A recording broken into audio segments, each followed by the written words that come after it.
To make my own cotton kitchen towel, I got 2 towels from the Dollar Tree. One from Valentine's Day section with the hearts, and then one from the bathroom section. They were both 100% cotton, and the sizings for both of them were pretty much the same, except they were off by about an inch. So to try to make the project as best as I could, I started off by taking all of the edging that was nice and pretty over my regular cotton type fabric, so that way I could tuck in the black one inside.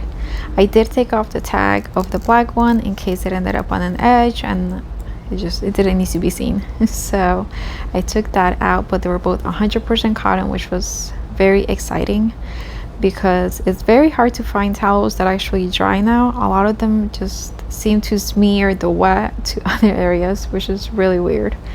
But getting back to the project, I just went ahead and I laid out the black towel on the inside. So while it still had one of the folds from when it was originally sewn by the Dollar Tree, I tucked in the black one so that it was right up against the edge, so it would look nice and pretty after I sewed it, and you couldn't see that it was a different towel. Then when it came to the corner, that first one that I did, I should have cut it already because I knew it was 1 inch longer than it needed to be, but I left it as it was for me to do later. And then on the side that it was 1 inch shorter, then I just took off 1/2 inch of the fabric so that I could fold that in place and then tuck in the black on that side too. Overall, this tucking in part was probably the most time consuming because I was trying to make sure that it was nice and flat and there was no puckering. So just to make extra sure before I cut the side, I also put pins in an X shape throughout the towel to make sure that I was getting both of the layers combined together. I wanted it to actually look nice, and even though it was an affordable way to decorate for Valentine's Day. So then when it came to cutting the excess, I ended up just marking with a pin and then folding it over to use it as a sort of guide of where I needed to cut. Now this part, it was a little bit of a gamble because I could have very easily cut the fabric underneath since I couldn't see it.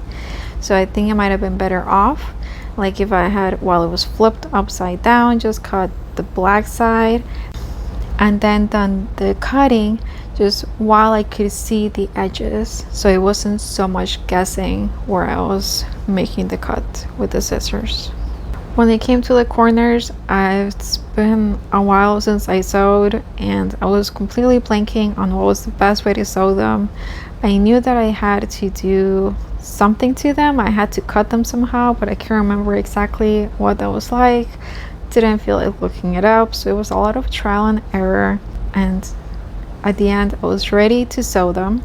And at first I was like, all right, we're taking care of this, I'm sewing, the machine is working, everything is fine.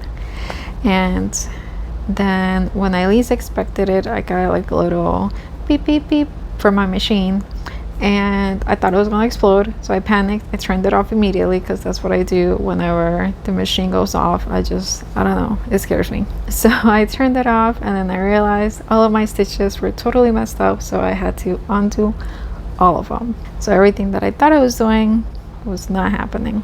Unfortunately, this actually has happened to me before. I don't know, I struggle. So it turned out that when I was sewing, it was probably a mix between the fabric being too many layers underneath, plus the thread, I twisted it accidentally, so then it made the thread really tight, and then I think the tightness made the needle bent. So then I had to change the needle. I did try to, see if I could fix it with the pliers to straighten it out, and instead I cut the needle off. So I changed the needle to the heavy duty version just in case, since I don't know what towels are to be sewn with. So I just switched it to the one that said 100, since I know those are for heavier weight fabrics. And then at that point, I was finally able to carry on for all of the corners. I ended up making some weird cuts so they all look different. I don't think I figured out the right way to do them. So if I do remember on my next attempt, then I'll make a little video about it. But it's just a little detail, that's all it is. So at least I still remembered how to do my corners by leaving the needle down and then lifting the foot to rotate the fabric. So at least that was a win for me. And I just kept on sewing, just patiently taking my time so that I could try and make it as even as possible so it would look like good quality. Then again, because I didn't want the fabric to start kind of like floating or bubbling, especially after you washed it, like I got afraid that it was going to start pulling apart or something like that. I wanted it to sew them together.